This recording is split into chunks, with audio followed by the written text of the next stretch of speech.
When you arise in the morning, think of what a privilege it is to be alive, to think, to joy, to love. What's up, y'all? I hope everyone had a good day. Gratitude is the key to living a happy and fulfilled life.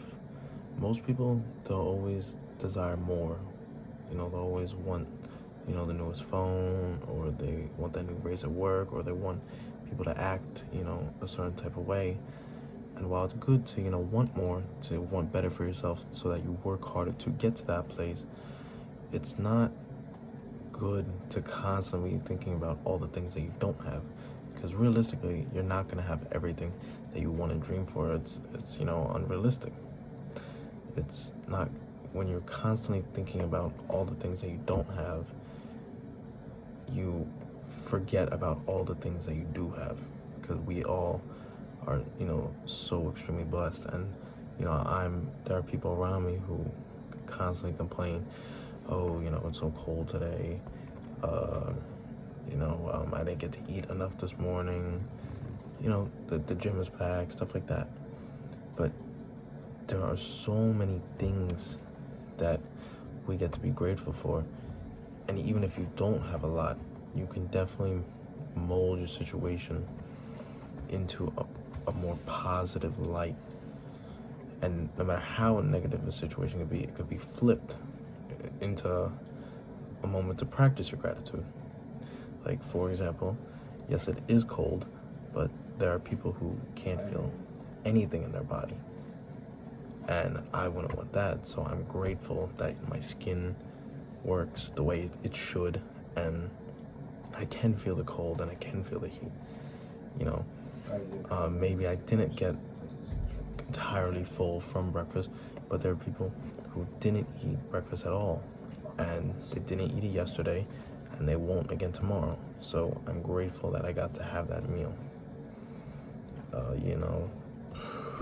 Yes, my body is sore, but there are there's countless amount of people who would do anything to have the opportunity to work out and progress their body and see that change in themselves. My eyes, all five of my senses work. I have people who care about me. I get 3 meals a day. I make good money. I get to work out. Why would you fixate on all the bad things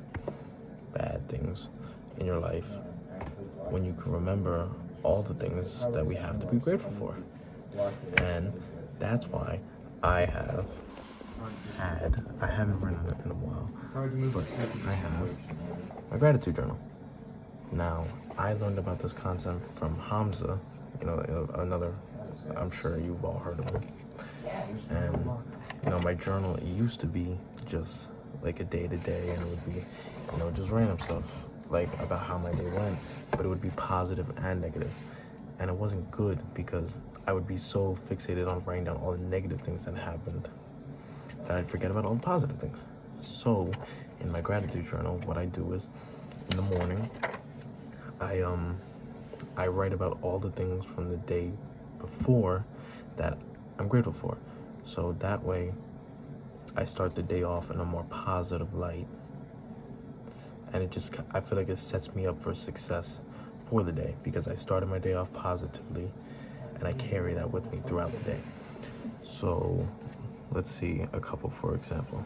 Like the first one I ever wrote on January 1st, this must have been 2022. I'm grateful to wake up to a new year, a new beginning. I'm grateful to the YouTuber Hamza for showing me what gratitude journaling even is. I'm grateful for the alarm that woke me up this morning. I'm grateful for the journal and pen.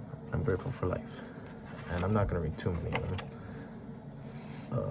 This was when I was running during the summer. I'm grateful for my 7-mile run. I'm grateful the pool is always slow because I used to work as a lifeguard. I'm grateful Mom and the kids came to the pool to swim for a little bit. I'm grateful for Nana's dinner. I'm grateful Linda gave me ice cream. I'm grateful, just random little stuff, It doesn't have to be anything crazy, but just little things to remember that made you feel good in that moment. You call back upon that memory in that morning, and it makes me feel more positive. And I feel like it does kind of like a snowballing effect, because it's like, as I become more and more grateful for the things that happened, I can remember each morning. I can remember more and more good things. You know, when I first started, it could only be like a couple sentences. I got better and better and better and it became longer, and I realized how much more I had to be grateful for, which made me a kinder person. And then by me being kinder to others would be hopefully I influenced those people and they were kinder to others, and it just snowballs and snowballs and so on and so forth. You know, I feel that it's definitely a much better method of journaling than just writing down everything you feel.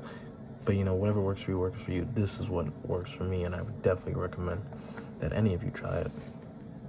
The founder of Stoicism, Zeni of Citium, formerly a wealthy merchant, lost everything he had owned in a shipwreck.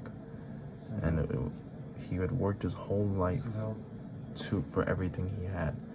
And one shipwreck, one natural disaster that he had no control over, just took everything away from him. And most people in that situation, they would be distraught and they would lose themselves and they'd be so angry with God or whatever. And I'm sure he felt that way too at some point, but eventually he had went to Athens and he had discovered Socrates, and that's what brought him into the world of philosophy.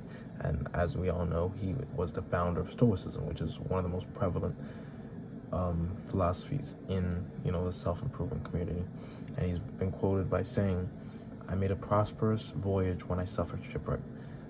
So he was grateful for everything that he was grateful that that shipwreck had happened, and he lost everything. Even though he lost everything, he, like I said, he went to Athens and he discovered philosophy, and he started to lead a more better, fulfilling life in the pursuit of knowledge.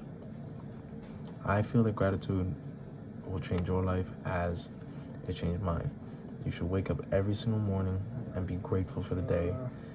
And because we're all so blessed, you should do your best, always. I love you all. Be safe. Have a good night.